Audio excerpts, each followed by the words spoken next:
Bismillahirrahmanirrahim. Alhamdulillahirabbil alamin wa bihi nasta'in ala umurid dunya waddin.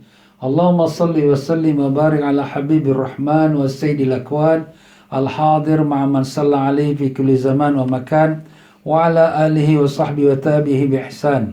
Rabbi shrah li sadri wa yassir li amri wahlul 'uqdatam min lisani yafqahu qawli. Subhanaka la ilma lana إلا ما علمتنا إنك أنت العليم الحكيم ولا حول ولا قوة إلا بالله العلي العظيم إلهنا أنت مقصودنا ورضاك مطلوبنا أعطنا محبتك ومعرفتك. Muslimin dan muslimat rahimakumullah. Assalamualaikum warahmatullahi wabarakatuh.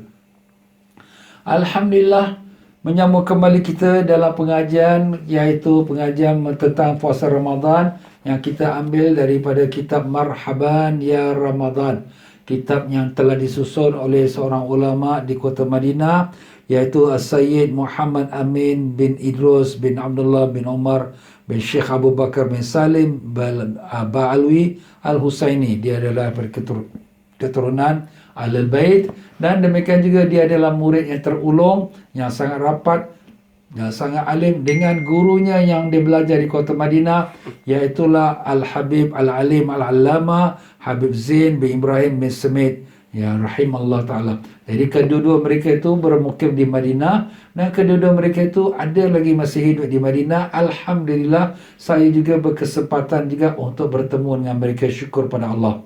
Ya tuan-tuan dan puan-puan rahimakumullah, kepada mereka yang mengikuti pengajian pada hari Selasa malam Rabu di Masjid Qasim, ya, Masjid Qasim yang saya adakan setiap pada malam ini, iaitu hari Selasa malam Rabu lepas pada Isyak.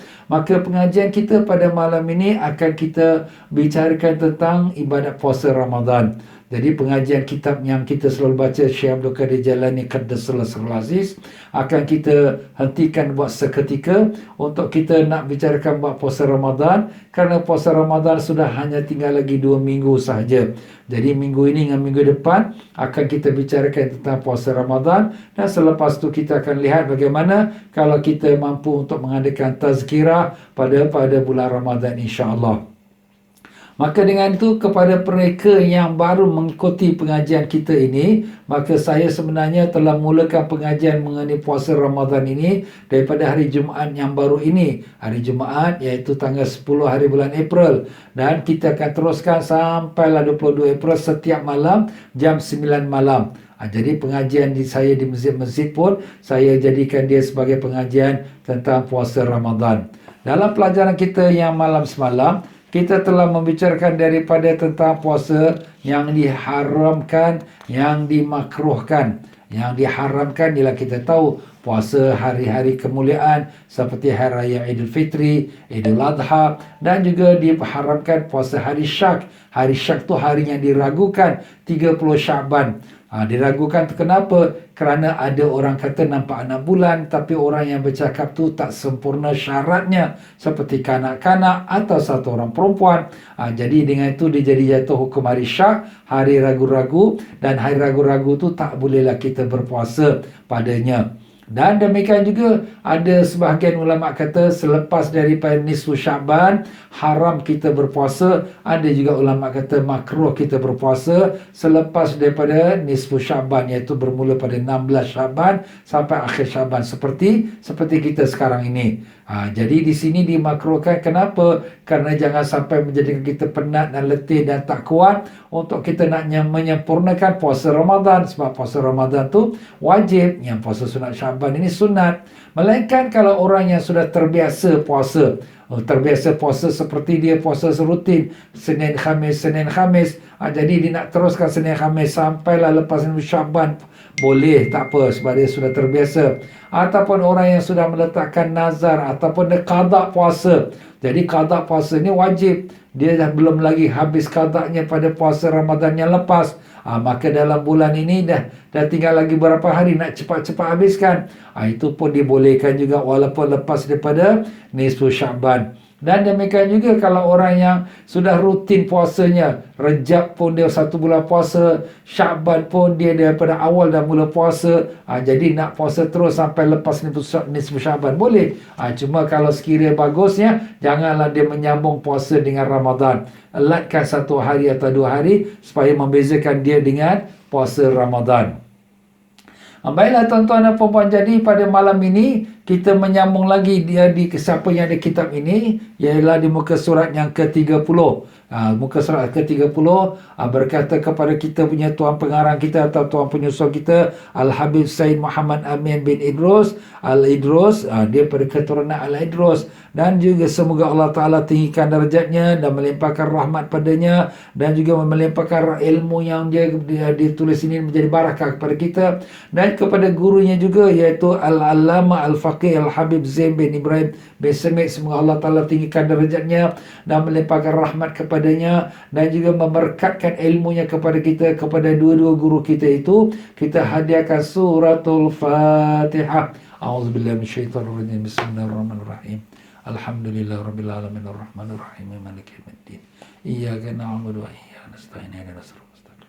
Siratal ladzina an'amta 'alaihim ghairil maghdubi 'alaihim waladdallin. Maka masuk kita pada muka surat yang ke-30. Qala al-muallif rahimahullah ta'ala wa nafa'ana Allah bikum fid dharain amin. Faedah yang kedua, menyebut Ramadan. Menyebut Ramadan tanpa ditambah dengan lafaz bulan, tanpa dilafaz bulan, iaitu bulan Ramadan, hukumnya adalah tidak makruh menurut pendapat yang kuat. Jadi kalau kita hanya sebut setelah datang Ramadan, maka pada pendapat yang kuat tidak makruh kalau tak disertakan dengan perkataan bulan Ramadan. Dan sebagian ulama mengatakan hukumnya adalah makruh kerana diriwayatkan lafaz Ramadan adalah nama dari nama-nama Allah SWT. Jadi ada dua pendapat ulama lah dalam masalah kita menyebutkan Ramadan tanpa disertakan dengan perkataan bulan. Jadi ada setengah ulama kata, bahkan yang paling kuat, tidaklah makruh kita sebut telah sampailah Ramadan. Tapi ada setengah ulama kata makruh kalau tak ditambahkan 6 bulan. Kenalah sebut bulan Ramadan. Kenapa? Kerana Ramadan ini adalah merupakan salah satu daripada nama Allah SWT. Berdasarkan daripada sabda Rasulullah SAW, la taqulu ja'a Ramadan, fa inna Ramadan ismun min asma'illah ta'ala. Walakin qulu ja'a syahru Ramadan. Hadis riwayat Imam Baihaqi, yang di mana baginda Nabi sallallahu alaihi wasallam bersabda, janganlah kamu mengatakan telah datang Ramadan, maka sesungguhnya Ramadan adalah nama dari nama-nama Allah Ta'ala. Akan tetapi katakanlah telah datang bulan Ramadan. Jadi hadis ini Nabi melarang jangan sebut hanya Ramadan. Kita pun biasa-biasa sebut pun bulan Ramadan. Tapi kalau ada orang tersasul hanya sebut Ramadan, ada pendapat yang mengatakan tidaklah makruh. Ini cuma sebagai tambahan pengetahuan kita saja. Sebelum ini kita pun tak pernah dengar juga hadis ini. Tapi Alhamdulillah hadis ini telah dinukilkan daripada hadis kitab Imam Baihaqi, salah seorang ulama hadis kitanya Ahlus Sunnah wal Jamaah. Faedah yang ketiga, tertib darjat keutamaan bulan-bulan Hijriah. Jadi dalam 12 bulan kita ini, bulan Hijrah, bulan Islam, ada merupakan bulan yang paling mulia, yang paling tinggi darjatnya. Siapakah dia? Jadi di sini dikatakan tertib darjat keutamaan bulan-bulan Hijriah adalah seperti berikut. Pertama sekali, yang paling utama, yang paling afdal ialah bulan Ramadan. Kita dah tahulah tu ya. Itulah bulan yang ada dalamnya malam Lailatul Qadar, bulan yang diturunkannya Al-Quran, bulan yang kita umat Islam diwajibkan berpuasa, masya-Allah ya. Dan yang keduanya ialah bulan Muharram. Jadi selepas pada bulan Ramadan, darjat bulan yang kedua yang paling mulia ialah bulan Muharram, iaitu bulan yang pertama dalam kalender Islam kita. Dan yang ketiga ialah bulan Rajab. Bulan Rajab tu bulan Allah ya. Bulan Rajab yang telah lepas ya. Sekarang ni kita bulan Syaban. Sebelum Syaban ialah Rajab ya. Dan yang keempat bulan Zulhijjah. Bulan Zulhijjah ialah bulan orang menunaikan haji. Ada wukuf di Arafah pada tanggal 9 Zulhijjah. Jadi itu bulan yang mulia. Dan dia juga bulan haram. Rejab, Zulhijjah. Dan yang kelima ialah bulan Zulqa'dah. Bulan Zulqa'dah, bulan Zulhijjah, bulan Rejab, bulan Muharram. Semua ni 4 bulan namanya bulan-bulan haram. Bulan-bulan haram ni kelebihannya ialah satu hari kita puasa dalam bulan haram, maka diberikan kita pahala seperti puasa 30 hari pada bulan yang lain. Nah, kalau kita puasa pada hari Khamis, Jumaat, Sabtu pada bulan haram ni, straight ni kita kalau puasa Khamis, Jumaat, Sabtu, maka kita dituliskan setiap hari pahala 900 tahun ibadat setiap hari. Jadi kalau 3 hari, jadi 2700 tahun punya ibadat. Masya Allah. Jadi kalau siapa yang bertemu dengan bulan haram, Rejab, Zulqa'dah, Zulhijjah, Muharram, usahakanlah dapat dia puasa salah 3 hari dalam bulan tersebut, daripada Jumaat, Sabtu, Ahad. Maaf, Khamis, Jumaat, Sabtu, maaf ya. Dan darjatnya ke-6 ialah bulan Sya'ban. Ini sekarang kita berada dalam bulan Sya'ban. Bulan Sya'ban dinamakan bulannya Rasulullah sallallahu alaihi wasallam. Bulan inilah juga diturunkan ayat Allah Taala, "Innallaha wa malaikatahu yusalluna 'alan nabi ya ayyuhalladzina amanu sallu 'alaihi wa sallimu taslima. Allahumma salli wa sallim wa barik 'alaihi wa 'ala alihi." Ini namanya bulan Sya'ban ya, bulan yang diturunkannya ayat perintah supaya kita berselawat pada Nabi sallallahu alaihi wasallam. Dan yang ketujuh, semua bulan-bulan yang lain ya. Jadi kita ada 12 bulan, 6 bulan yang telah disusunkan tertibnya, yang lebihnya itu semua sama saja ya. Baiklah, faedah yang keempat, keutamaan beberapa waktu. Ini dari segi waktu pula, waktunya pada bilakah yang paling afdal. Para salafus salih, iaitu ulama-ulama yang dahulu, iaitu dalam 300 tahun yang dahulu, yang awal, mereka mengatakan nombor yang satu, yang pertama sekali, yang paling mulia dari hari masa setahun adalah hari Arafah. Jadi kalau dibandingkan bahagian hari, siang hari lah ya, dalam sepanjang setahun kalender Islam kita 355 hari. Dalam 355 hari, hari apa yang paling afdal? Jawapannya hari Arafah ya. Dan pada paling mulianya dari dalam masa seminggu adalah hari Jumaat. Jadi kalau dikira untuk satu hari satu tahun, yang paling mulia hari Arafah. Kalau dikira untuk satu minggu daripada hari Ahad, Senin, Selasa, Rabu, Khamis sampai Sabtu, dikira hari Jumaat yang paling afdal. Dan yang paling mulia dalam masa setahun, malam yang paling mulia ialah malam Lailatul Qadar. Jadi kalau sepanjang tahun itu, malam mana yang paling bagus? Malam Lailatul Qadar. Kalau sepanjang setahun, hari apa yang paling bagus? Hari Arafah. Itu dia tuan-tuan ya. Dan paling mulia yang bulan dalam masa setahun adalah bulan Ramadan. Jadi kalau bulan tu dalam setahun, yang paling mulia bulan Ramadan yang telah kita sebutkan tadi. Tanda-tanda masuknya bulan Ramadan. Bilakah masuknya bulan Ramadan? Inilah yang disebutkan di sini. Terbagi menjadi 2 bahagian. Bahagian yang pertama, tanda yang digunakan untuk seluruh umat Islam, iaitulah telah sempurna bulan Sya'ban 30 hari. Jadi kalau sekiranya Sya'ban tu dah cukup 30 hari, maka sudahlah, tak boleh tambah 31 Sya'ban, tak boleh.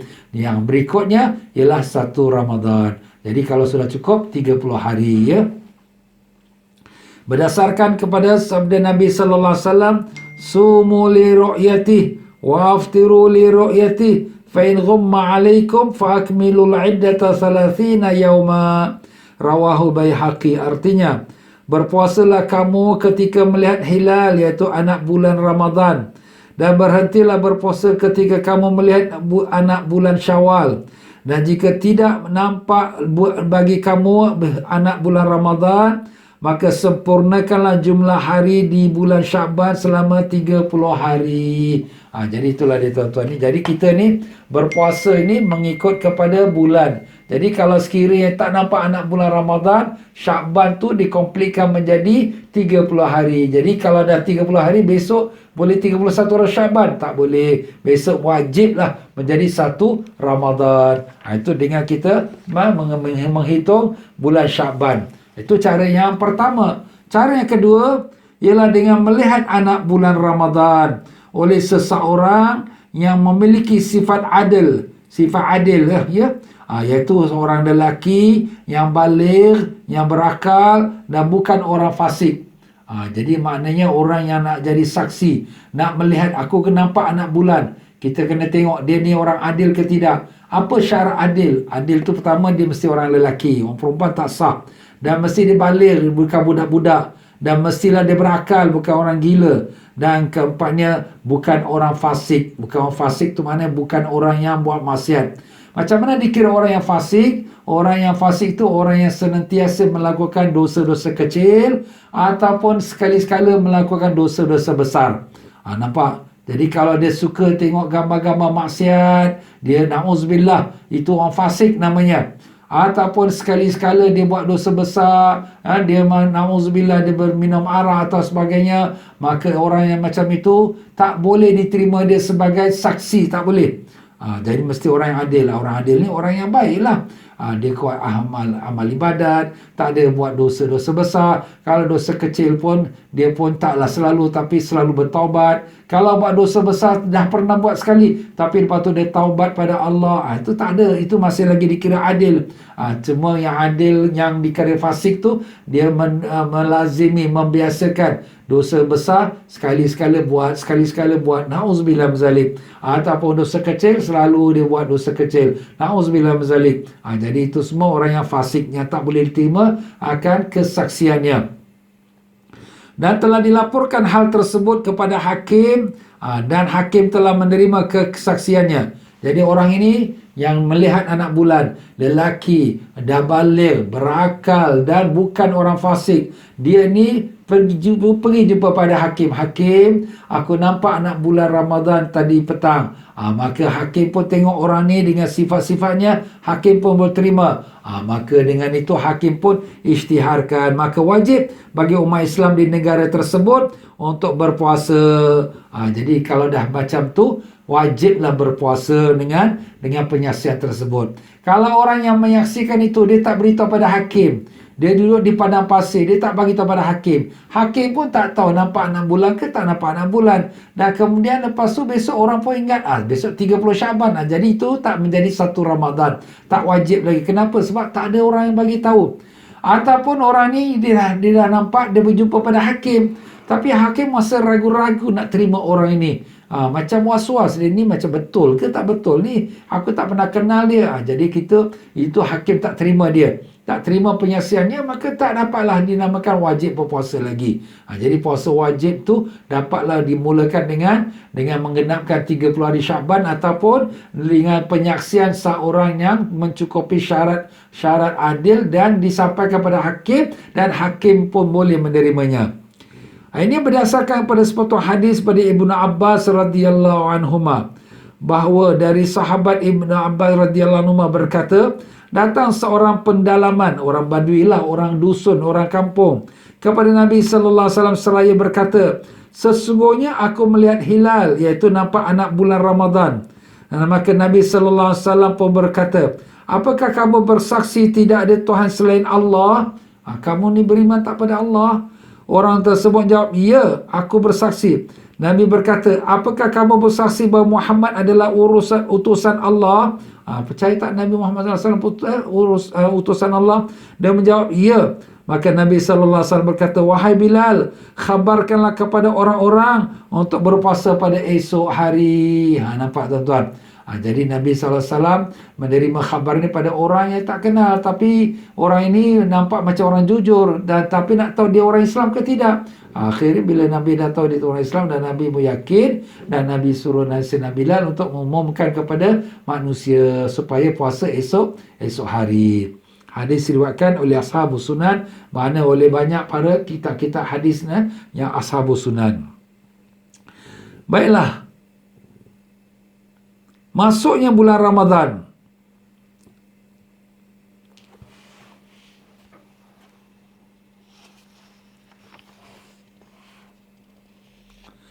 Kita pergi pada faedah yang pertama, muka surat 34. Puasa lebih dari 30 hari. Macam mana nak puasa lebih daripada 30 hari ni? Itulah satu masalah. Sebagaimana disebutkan oleh tuan pengarang kita, jika seseorang berpuasa berdasarkan khabar yang dibawa oleh orang yang bukan adil. Orang yang bukan adil tu maknanya tak cukup syarat lah, ya. Orang tu mungkin dia budak, ataupun mungkin bukan lelaki, mungkin orang perempuan lah, ataupun dia mungkin orang fasik, ya. Maka kita percaya pula dengan khabar dia. Kemudian setelah kita sempurna puasa 30 hari, tidak juga dapat melihat anak bulan Syawal. Dah puasa 30 hari tak nampak anak bulan Syawal lagi. Jadi besok ni masih lagi Ramadan ke? Jadi macam mana? Nak kita puasa lagi dah jadi 31 hari. Atau nak kita berhari raya sedangkan kita belum nampak anak bulan Syawal. Maka apakah hukumnya? Jawapannya, terdapat perbezaan pendapat dari para ulama sebagaimana berikut. Pertama, menurut pendapat Al-Imam Ibn Hajar rahimahullah ta'ala dalam Tuhfatul Muhtaj, hukumnya adalah wajib untuk tetap berpuasa pada hari yang 31. Wajib teruskan.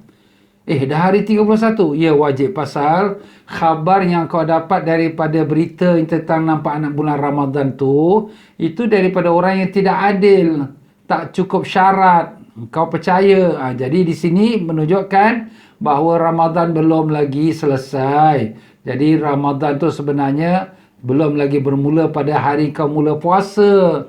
Jadi besok kenalah puasa lagi. Walaupun dah engkau berpuasa 31 hari. Jadi ini kerana dia bermula puasa dengan khabar saja daripada orang yang tak cukup syarat. Menurut pendapat yang kedua, pendapat Imam Ramli rahimahullah ta'ala dalam Nihayatul Muhtaj, hukumnya adalah boleh untuk tidak berpuasa pada hari 31. Kenapa? Sebab bulan dalam Islam imma 29 atau imma 30. Itu yang pernah hadis Nabi mengatakan, bulan kami 29 atau 30. Nah, kalau dah besok 31, takkan lagi 31. Jadi itulah pendapat Al-Imam Ramli rahimahullah ta'ala. Kedua-dua pendapat tu daripada mazhab Syafi'i rahimahullah ta'ala. Dan kita terserahlah kepada perasaan hati kita. Kalaulah kita rasa yakin dengan cakapan budak itu, iaitu hanya sekadar budak itu telah beritahu tentang permulaan Ramadan, maka besok sebenarnya dah 31, tak mungkin 31 Ramadan. Jadi besok hari raya dan berbukalah dia. Itu terserah kepada keyakinan kita pada menerima khabar yang pertama tentang mulanya Ramadan. Faedah yang kedua pula. Faedah mengenai mendapat khabar dari Nabi Sayyidina Muhammad sallallahu alaihi wasallam dalam mimpi bahawa besok adalah Ramadan. Bagaimana hukumnya? Satu orang tu, Masya Allah, orang soleh, orang baik. Dia bermimpi. Rasulullah SAW kata, besok sudah kira 1 Ramadan. Besok 1 Ramadan. Jadi, nak kita puasa ataupun tidak? Maka jawapannya, jika seseorang berkata telah aku berjumpa dengan Nabi SAW dalam mimpi dan mendapatkan khabar dari Nabi SAW bahawa esok adalah hari pertama bulan Ramadan, maka hukumnya adalah tidak wajib bagi orang yang mendengar khabar tersebut untuk berpuasa. Tak wajib.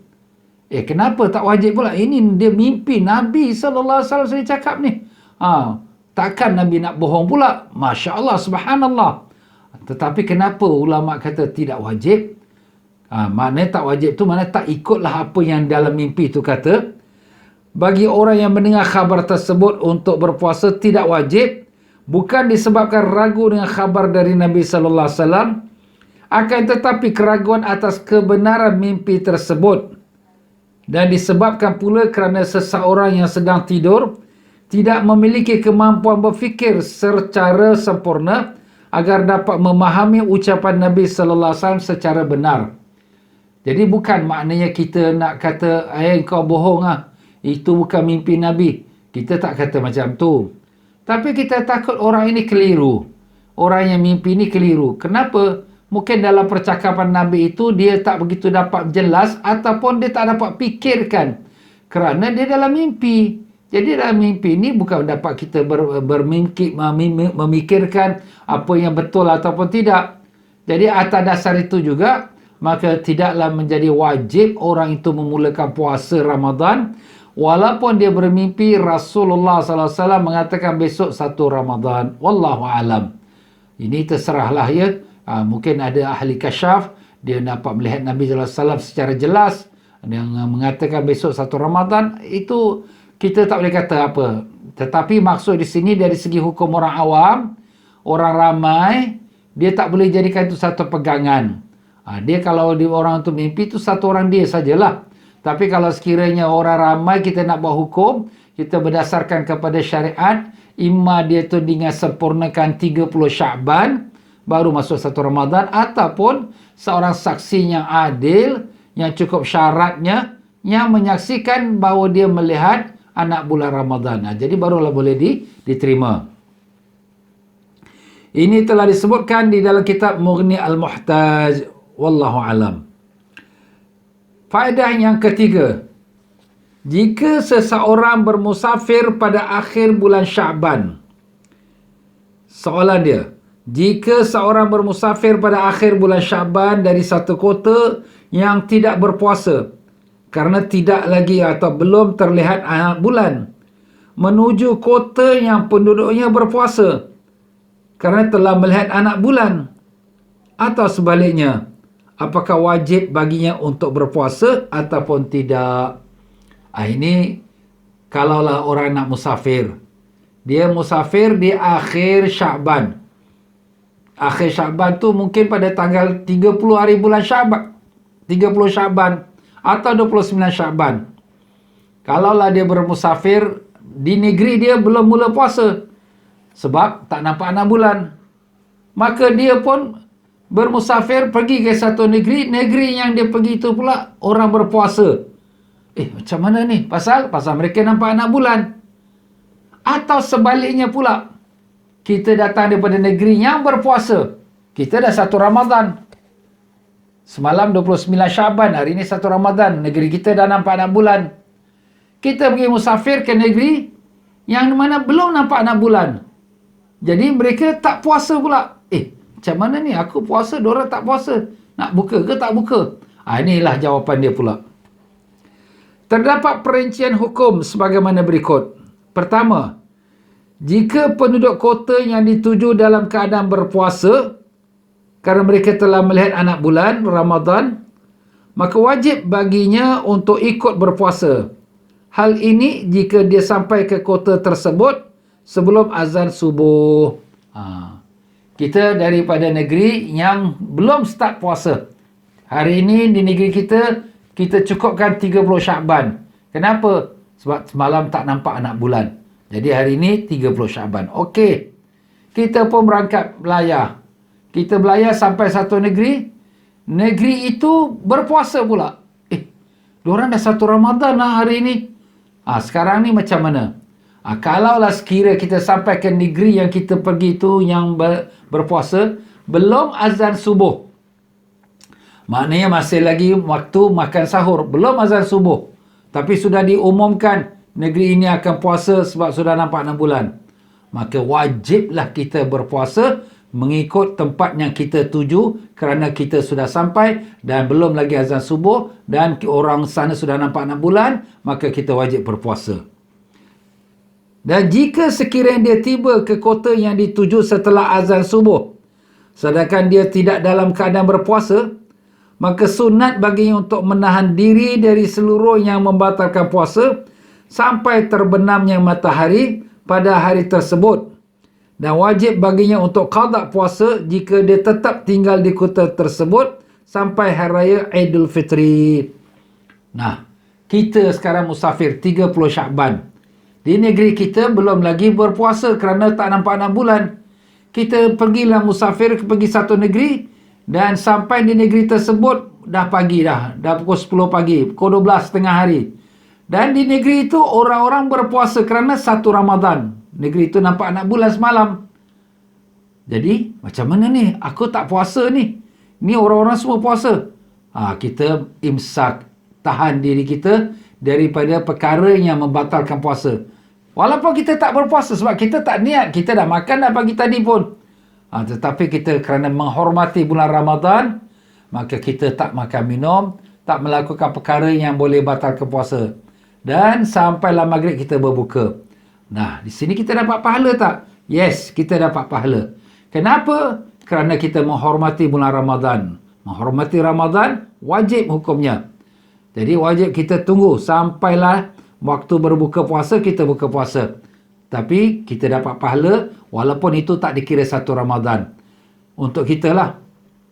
Dan kalau kita duduk di negeri tersebut sampai Hari Raya Idul Fitri, mana orang lain semua puasa 30 hari, kita baru 29. Jadi kita kewajib qada satu hari. Ataupun orang semua puasa tu 29 hari, kita baru 28 hari kerana kita datang pada hari mereka puasa dan kita belum lagi mula berpuasa. Maka kita wajib qada satu hari. Itu hukumnya. Kalau kita daripada negeri yang tak puasa, pergi ke negeri yang berpuasa pada masa akhir Syaban. Masalah kedua pula, jika penduduk kota yang dituju tidak dalam keadaan berpuasa kerana mereka tidak melihat anak bulan Ramadan, maka wajib baginya untuk tetap berpuasa. Hal ini menurut pendapat Al-Imam Ibn Hajar rahimahullah ta'ala. Sedangkan menurut pendapat Imam Ramli rahimahullah ta'ala, tidak wajib baginya untuk berpuasa dan tidak wajib baginya untuk qada hari tersebut jika dia telah berpuasa 29 hari. Ini dia punya masalah terbalik. Macam mana? Tadi kita daripada negeri yang belum berpuasa, pergi ke negeri yang berpuasa. Sekarang kita daripada negeri yang berpuasa. Kita sudah nampak anak bulan. Jadi semalam 29 hari bulan Syaban, hari ini sudah 1 Ramadan. Kita puasa.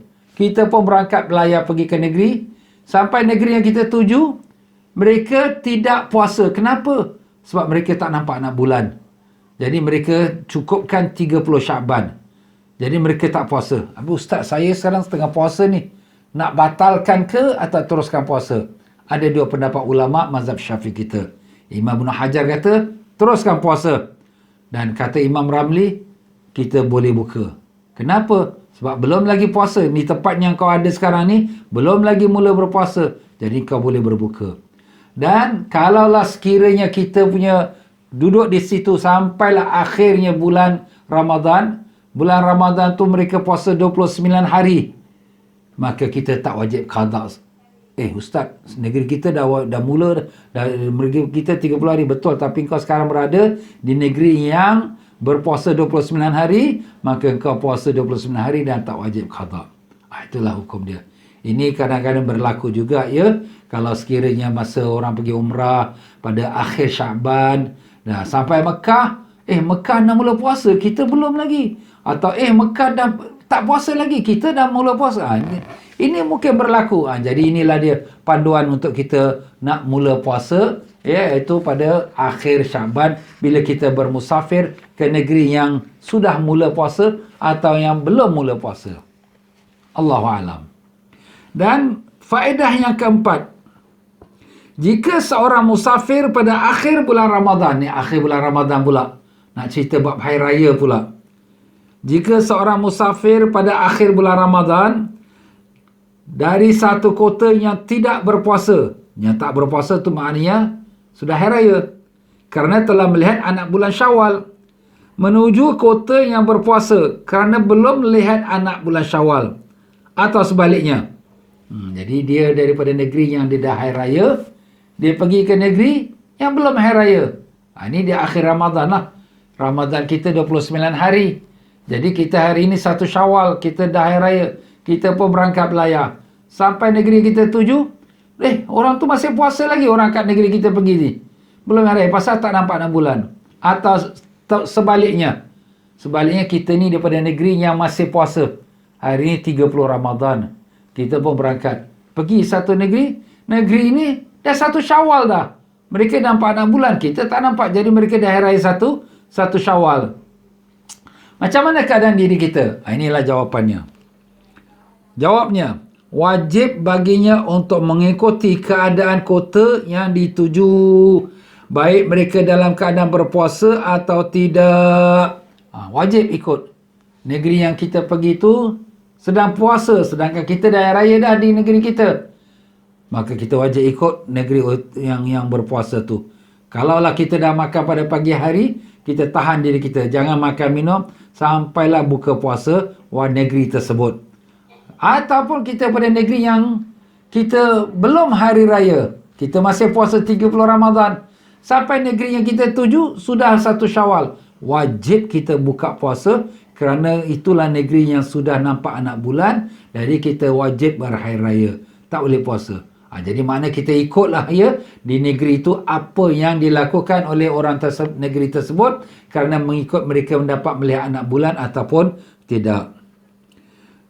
Dan jika jumlah puasanya 28 hari, maka wajib baginya untuk qada puasanya 1 hari.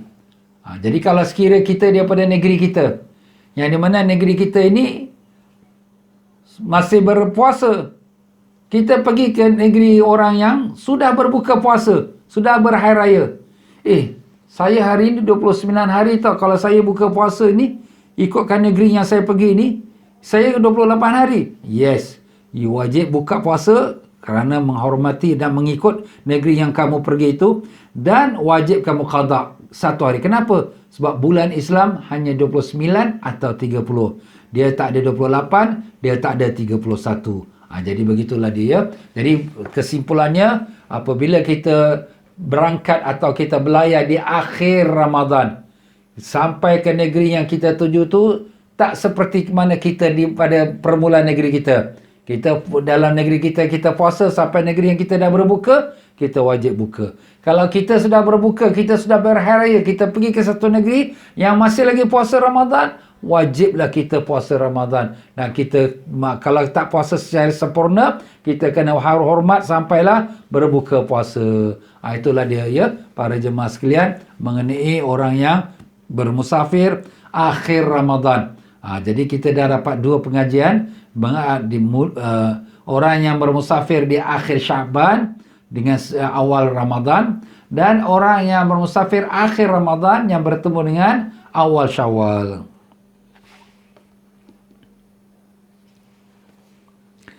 Ya, sekarang ini kita akan masuk dalam membicarakan tentang rukun-rukun puasa. Jadi ini rukun-rukun puasa ni amat penting ya, kerana dia menjadi sebagai kemestian mesti dipenuhi dalam kita berpuasa. Jadi pelajaran ini akan kita sambung lagi pada esok hari insya-Allah. Jadi para jemaah jangan lepaskan peluang. Pengajian kitab ini membicarakan tentang perihal puasa secara terperinci. Jadi para jemaah ikutilah ya seberapa yang dapat setiap malam jam 9 malam ya, melalui FB Masjid yang saya pimpin, ataupun melalui FB TM for Travel, ataupun FB Ustaz TM Fauzi. Jadi itu sajalah tuan-tuan dan puan-puan untuk pengajian kita pada malam ini. Mohon maaflah dalam penyampaian saya mungkin ada tersilap kata, terkasar bahasa, tersinggung perasaan. Mana yang benar itu semua datang daripada Allah Ta'ala. Yang salah silap tu pada kelemahan diri saya sendiri. Mohon ribuan maaf kalau ada yang berlaku demikian. Maka marilah sama-sama kita bermohon pada Allah. Allahumma ya Allah ya Tuhan kami. Kami tahu Engkaulah Tuhan kami yang sebenarnya dan tiada Tuhan melainkan Engkau. Engkau sedang menyaksi dan melihat akan sekalian pekerjaan dan perbuatan kami. Kami mengaku ya Allah, kami banyak melakukan kesilapan dan kesalahan. Kami tahu ya Allah, banyak perkara yang kami langgar pantang larang-Mu ya Allah. Ya Allah ya Tuhan kami sedar bahawa dengan penyakit yang ada sekarang ini adalah merupakan satu petunjuk daripada-Mu untuk kami insaf dan kembali pada-Mu. Kami mohon ampun ya Allah. Ampunkanlah kami ya Rahman, kasihanilah kami ya Rahim. Ya Allah, ya Tuhan kami, Kau jadikanlah penyakit yang ada sekarang ini sebagai kafarah untuk menghapuskan dosa-dosa kami dan dosa sekalian kaum muslimin dan manusia yang lainnya. Ya Allah, ya Tuhan kami, angkatkanlah penyakit COVID-19 ini supaya mudahkan kami untuk dapat beribadah di dalam rumah-rumahmu, ya Allah. Bukakanlah pintu rumahmu, ya Allah, agar kami dapat salat tarawih dan beribadat bulan Ramadan yang sudah hampir tiba, ya Allah. Kami tahu perkara itu tak mudah berlaku, melainkan apa yang Kau kehendaki. Engkau hanya mengatakan kun fayakun segala-galanya. Ya Allah, bantulah kami. Mudahkanlah para jemaah-jemaah yang bakal mengerjakan haji dan umrah agar mereka dapat ke tanah suci-Mu, ya Allah. Sembuhkanlah penyakit orang-orang yang sedang sakit, ya Allah. Ya Allah, matikanlah kami semua dalam iman, dalam Islam, dalam husnul khatimah, di atas kalimat tauhid la ilaha illallah Muhammadur Rasulullah sallallahu alaihi wasallam. Terimalah pengajian kami pada malam ini. Jadikanlah pengajian kami pada malam ini ilmu yang manfaat, dan jadikanlah dia ikhlas mencari keridaan-Mu, ya Allah. Bukankan riak, ujub atau sum'ah. Ya Allah, bantulah kami dalam menjalani hidup ini seperti mana yang Kau kehendaki, dengan mengikuti perintah-Mu dan meninggalkan larangan-Mu. Rabbana atina fid dunya hasanah wa fil akhirati hasanah wa qina adzabannar.